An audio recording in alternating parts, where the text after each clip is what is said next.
Agam Berger, who was one of the hostages just released, she shared that when she was in captivity, she asked one of the guards if she could get a siddur, a Jewish prayer book. She had the chutzpah under those circumstances to ask for a siddur.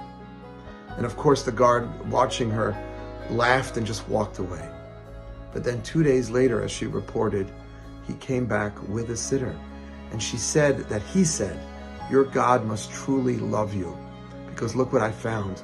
One of your soldiers, one of your IDF soldiers left this in Kanunis. Must be one of your prayer books here." Tossed it at her. And she davened from that siddur until she was finally released. She also shared that she kept kosher. She didn't eat non-kosher meat the whole time she was in captivity, and she refused to do work for her captors on Shabbat. Who does this? What kind of emunah, what kind of faith does this young woman have?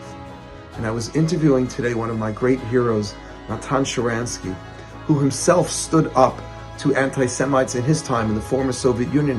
He was thrown into a Soviet prison, into the Gulag, for 9 years for professing to want to go to Israel.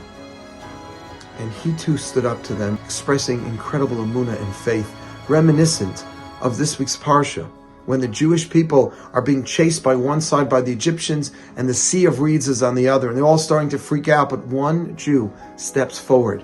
Nachshon ben Aminadav, according to the Midrash, puts his toe into the water, and he keeps walking in the water until the water reaches his knee, and then his waist, and then his chest, and finally, the Midrash says that when the water reached his nose, the sea split. God performed a miracle when one Jew showed faith. And not just faith in good times, but faith in times of adversity. When the Egyptians were running after them, when everyone was freaking out, he said, "I believe, and I'm going to live and behave as a Jew." That's what Agam did, that's what Nachshon Sharansky, and that's what this entire generation of young Jews is doing in Israel. Sharansky said that we wrote off this generation. This was a generation that was weak, that was a post-Zionist kind of generation, not terribly committed to the Zionist and Jewish ideals. But we were wrong, he said to me today. Look at the way they're fighting. In Gaza, in Lebanon, in Syria, against the Houthis. It's unbelievable. 7 fronts.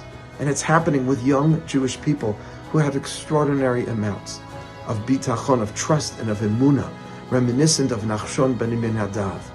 And my blessing and my hope and my tefillah, the tefillah that Agam Berger was probably saying every day from that siddur, is that just like Nachshon ben Aminadav, when he showed his emunah, when he showed his faith, when he showed that he was truly a Jew in the face of adversity, God performed the miracle. The Jews of this generation, the young Jews in Israel of this generation, are showing their faith. Hashem performed for us a miracle. Do what you did for the Jewish people. Split that sea and let us have peace. Shabbat Shalom. Hey, please like and subscribe so we can get these really important videos out to a larger audience. Thank you.